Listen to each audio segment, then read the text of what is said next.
ನಾನು ಸತೀಶ್ ಜಾರಕಿಹೊಳಿ ಎಂಬ ಹೆಸರನ್ನು ನಾನು ಕಾನೂನಿನ ಮೂಲಕ ಸ್ಥಾಪಿತವಾದ ಭಾರತದ ಸಂವಿಧಾನ ವಿಷಯದಲ್ಲಿ ನಿಜವಾದ ಶ್ರದ್ಧೆ ಮತ್ತು ನಿಷ್ಠೆಯನ್ನು ಹೊಂದಿರುತ್ತೇನೆಂದು ನಾನು ಭಾರತದ ಸಾರ್ವಭೌಮತ್ವವನ್ನು ಮತ್ತು ಅಖಂಡತೆಯನ್ನು ಎತ್ತಿ ಹಿಡಿತೇನೆಂದು ಮತ್ತು ಕರ್ನಾಟಕ ರಾಜ್ಯದ ಮಂತ್ರಿಯಾಗಿ ನನ್ನ ಕರ್ತವ್ಯಗಳನ್ನು ಶ್ರದ್ಧಾಪೂರ್ವಕವಾಗಿ ಮತ್ತು ಅಂತಃಕರಣಪೂರ್ವಕವಾಗಿ ನಿರ್ವಹಿಸ್ತೇನೆಂದು ಭಯ ಅಥವಾ ಪಕ್ಷಪಾತವಿಲ್ಲದೆ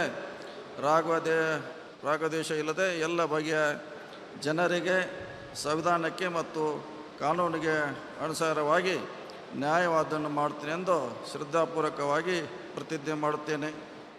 ನಾನು ಸತೀಶ್ ಜಾರಕಿಹೊಳಿ ಎಂಬ ಹೆಸರನ್ನು ನಾನು ಕರ್ನಾಟಕ ರಾಜ್ಯದ ಮಂತ್ರಿಯಾಗಿ ನನ್ನ ಪರ್ಯಾಲೋಚನೆಗೆ ತರಲಾಗುವ ಅಥವಾ ನನಗೆ ತಿಳಿದ ಬರುವ ಯಾವುದೇ ವಿಷಯವನ್ನು ರಾಜ್ಯದ ಮಂತ್ರಿಯಾಗಿ ನನ್ನ ಕರ್ತವ್ಯಯುಕ್ತ ನಿರ್ವಹಣೆಗೆ ಅಗತ್ಯವಾಗಬಹುದಾದ ಸಂದರ್ಭವಲ್ಲದೆ ಅನ್ಯಥಾ ಯಾರೇ ವ್ಯಕ್ತಿಗೆ ಅಥವಾ ವ್ಯಕ್ತಿಗಳಿಗೆ ಪ್ರತ್ಯೇಕವಾಗಿ ಮತ್ತು ಪರೋಕ್ಷವಾಗಿ ತಿಳಿಸುವುದಿಲ್ಲ ಅಥವಾ ಬಹಿರಂಗಪಡಿಸಲು ಎಂದು ಶ್ರದ್ಧಾಪೂರ್ವಕವಾಗಿ ಪ್ರತಿಜ್ಞೆ ಮಾಡುತ್ತೇನೆ.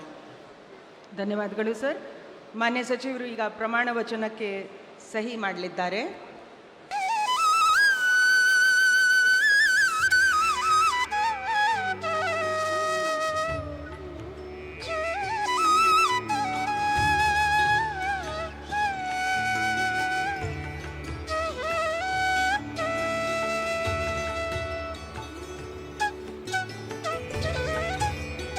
ಮಾನ್ಯ ಸಚಿವರಿಗೆ ಹೂಗುಚ್ಚೆ ಮುಖಾಂತರ ಮಾನ್ಯ ರಾಜ್ಯಪಾಲರು ಹಾಗೂ ಮಾನ್ಯ ಮುಖ್ಯಮಂತ್ರಿಗಳು ಶುಭಾಶಯಗಳನ್ನು ಕೋರುತ್ತಿದ್ದಾರೆ.